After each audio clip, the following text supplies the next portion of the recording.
This video is the first of 3 on the topic of formatting works cited entries. We're going to start with books because books are easier. So let's talk about the works cited page first. What is a works cited page exactly? The works cited page is an alphabetical list of all the sources you use in your essay. Any source that you summarize, paraphrase, or quote should be included on your works cited page. We talked about formatting the works cited page, the general format for the works cited page, in the video on MLA formatting. We will be looking at how to format individual entries on the works cited page now. What is it for? What's the purpose of the works cited page? The purpose is to inform your reader about the different sources you used in your work. Your readers may want to check your research for accuracy or simply to read more on their own. The works cited page acknowledges your debt to others, but it also shows the quality of your research, which reflects directly on you, the writer. Remember, the works cited page is often the first impression you will make on an experienced reader. A lot of professors, when they look at research papers, the first page they read is actually the works cited page before they start reading the essay itself. What you need to know to make good, complete entries. As you will learn in this presentation, there are different kinds of sources one might use in an essay. Books, articles, web pages, YouTube videos, interviews, tweets, emails, blog posts, and so on. The secret to putting together an accurate works cited page and completing accurate entries is to know exactly what kinds of sources you are using. Sources that might appear very similar on the surface can have very different content requirements for the works cited entries. So let's talk about the online writing lab, which is published and maintained by Purdue University. For beginning writers, I recommend using the OWL, the online writing lab, as the primary resource for formatting works cited entries, and you should bookmark it. I have a screenshot of the website on the right there. Enlarge it a little bit, and what you're going to want to click on is the MLA guide button. When you do that, you'll see a screen that looks something like this. And in particular, I want you to look at that index there on the left-hand side under the MLA Formatting and Style Guide menu. Most of the information you will need for a works cited page can be found by clicking on 3 buttons in that index there: MLA Works Cited Page Books, MLA Works Cited Page Periodicals, and MLA Works Cited Page Electronic Sources. And we're going to talk about books in this video. The next 2 videos we'll talk about periodicals and electronic sources. Blow this up a tad. And there you can see MLA Works Cited Page Books, MLA Works Cited Page Periodicals, and MLA Works Cited Electronic Sources highlighted in blue. And like I said, we're going to start by looking at books. So when you click on that button, you'll see a page that looks like this. In some ways, books are the easiest to deal with as a writer, even though you're not as likely to use them until your research becomes more specialized in more advanced college courses. Books are not always easy to find, and they take more time to read. Nevertheless, you will cite books in this class. Winesburg, Ohio is a book. Long Day's Journey into Night is a book. As I Lay Dying is a book, and so forth. And learning to cite books, because they're so basic, is good practice. It introduces you to some of the basics of works cited formatting, and some of the basics of an entry for a book also apply to periodicals and electronic sources.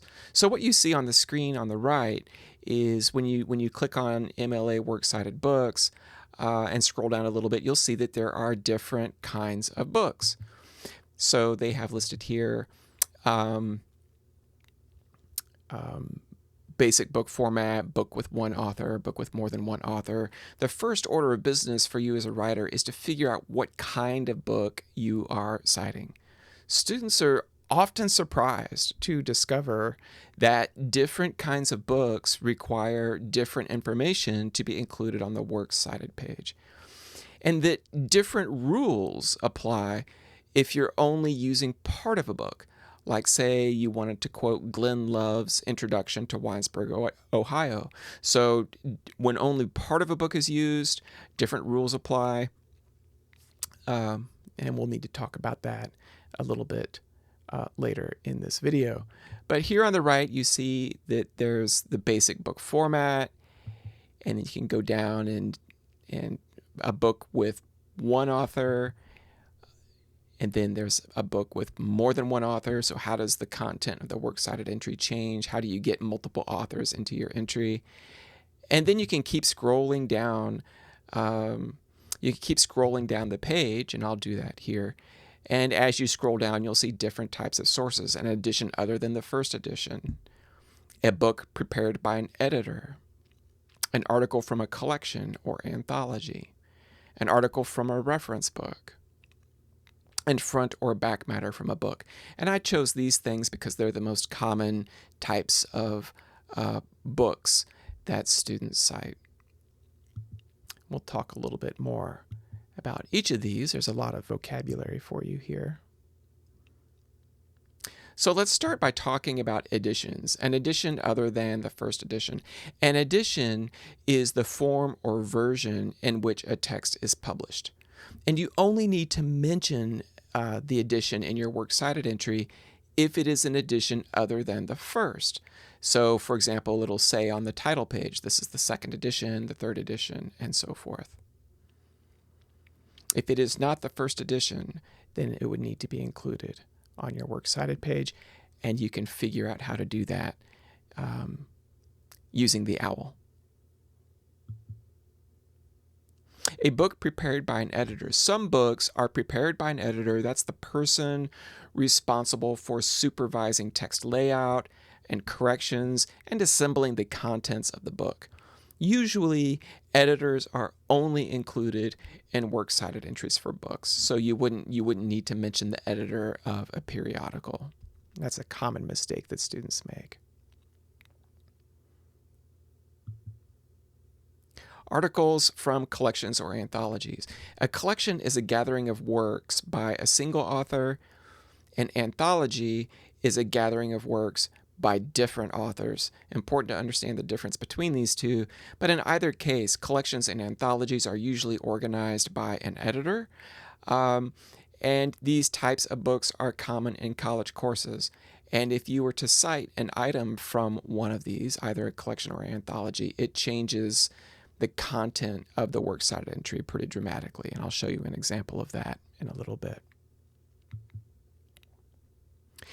A reference book, this would be like a dictionary or encyclopedias. The thing to know about reference materials is that they're often multi-volume works. Some reference books are in large series of several hundred volumes.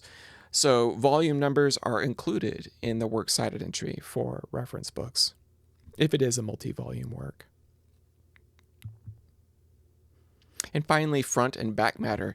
This includes things like introductions, prefaces, forewords, and afterwords. Usually, these are written by someone other than the author of the book. So, for example, with Winesburg, Ohio, Glenn Love wrote the introduction to Winesburg, Ohio, not Sherwood Anderson.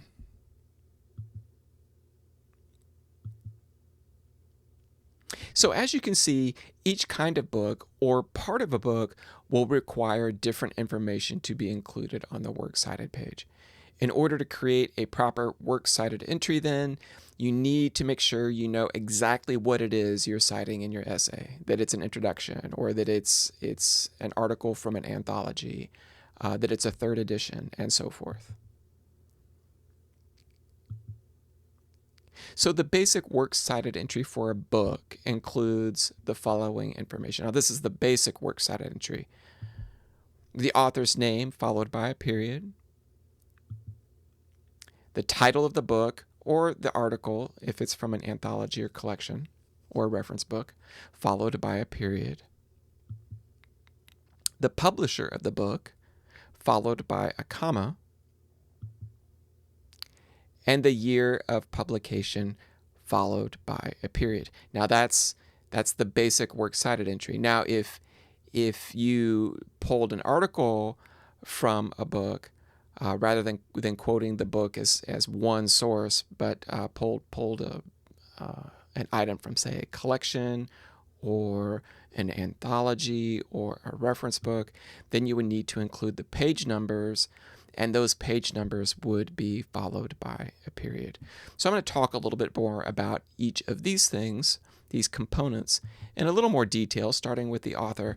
Authors should be listed on your works cited page by last name, followed by a comma, and then the first name. You always omit titles like doctor or sir or saint, etc., and degrees. Sometimes you'll see degrees published with an author's name, particularly in academic sources, and you do not need to include degrees. You do, however, include suffixes like junior, or if somebody's the second or third after the first name. So I give the example here of Martin Luther King Jr. Be King, comma Martin Luther, comma Jr. That's what you would put down in your works cited entry. Don't forget that works cited entries are not numbered, they are alphabetized.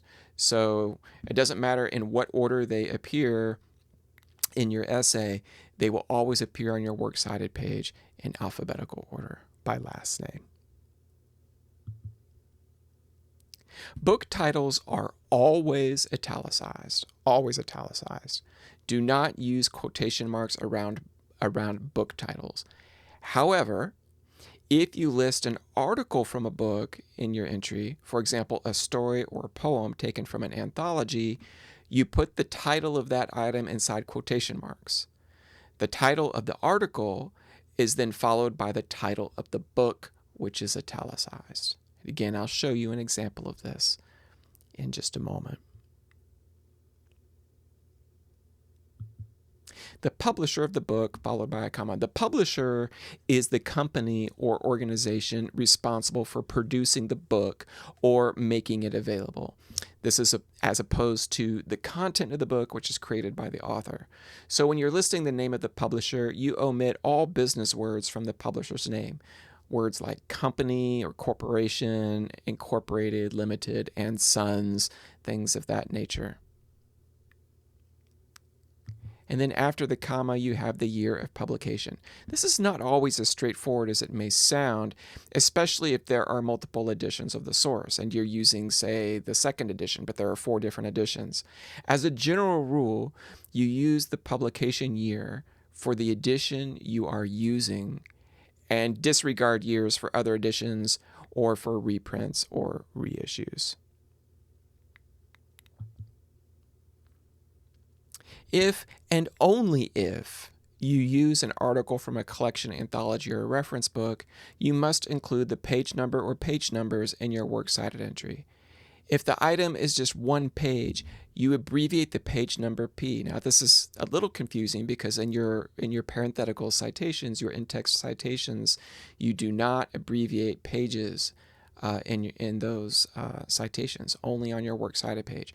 So you abbreviate the page number P. If it's a range of pages, you abbreviate the page numbers PP, not PGS or PS, but PP, period. Page ranges always include the tens place value.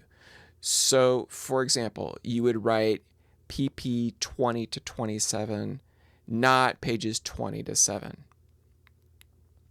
However, the hundreds place value can be dropped so long as its value does not change. So if you're quoting a story from Winesburg, Ohio, and the story is from pages 120 to 127, you do not need to include the 1 in the 127 as you see there, just pages 120 to 27. But if the hundreds place changes, then of course, obviously you need to add it. So you would put pages 120 to, say, 257.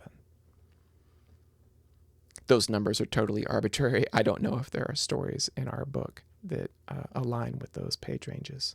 I kind of doubt it. I don't think there are more than 200 pages in our book. So let's practice creating works cited entries using Winesburg, Ohio as our example. Most of the information needed for a works cited entry for a book can be found on the title page. Here's the title page of Winesburg, Ohio. Obviously, you see the author's name and the title there at the top. If a book has an editor, he or she will be credited on the title page. And we see here, we see Glenn A. Love is credited on the title page as editor and the author of the introduction.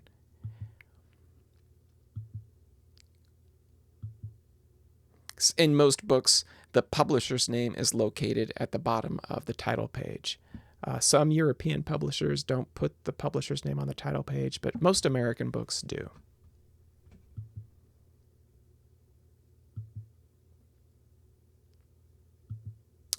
In American books, copyright information is typically given on the verso or back of the title page. And this is where you're going to find information about the publisher, legal disclaimers, library cataloging data. But for our purposes, that's where you're going to find pertinent publication dates. So you can see here on the copyright page of Winesburg, Ohio, we've got several different dates for publication. If you want to just pause and read through that. But this is the important one. In this instance, the first published date, it says first published as a World's Classics paperback in 1997, and that's the date that we'd want to use for our works cited entry. You might see down underneath that it says reissued in 1999 and then reissued again in 2008. Those are not the dates we want. We want the date of the first edition that this was used.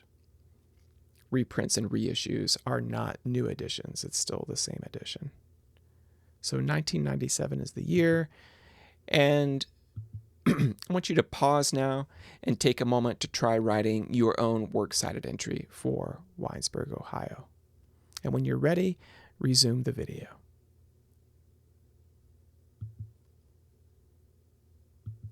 So here is a correct works cited entry for Winesburg, Ohio. You might be looking at this and think, yeah, that's pretty much what I got, but what's that UP there? I didn't tell you about this, but academic books, both print and electronic, are often published by university presses. These are usually nonprofit organizations, and because you're taking college classes, these are very, very common. They're so common, in fact, that MLA requires college writers to abbreviate university press with a UP and capital U, capital P, with no spaces or periods. So, for example, UP of Mississippi would mean University Press of Mississippi. U of Georgia P is University of Georgia Press, and so forth. And in this works cited entry, Oxford UP means, obviously, Oxford University Press. Since this edition of the book has an editor, Glenn Love, credited on the title page, it may be appropriate, for example, in an upper-level English literature class, to include that information in the works cited entry. So you would go to the OWL and go to works cited entries books, and then scroll down to see how to include the information about the editor in a works cited entry for a book. And this is what you come up with. So after the title of the book, we put edited by Glenn A. Love, and where the period was after the title has now been moved to after the name of the editor. Everything else remains the same in this entry. But let's try something a little different. Let's say we just used one story from Winesburg, Ohio. In that case, you might also choose to treat it as an article taken from a collection, which requires some significant changes to the works cited entry. Here it is.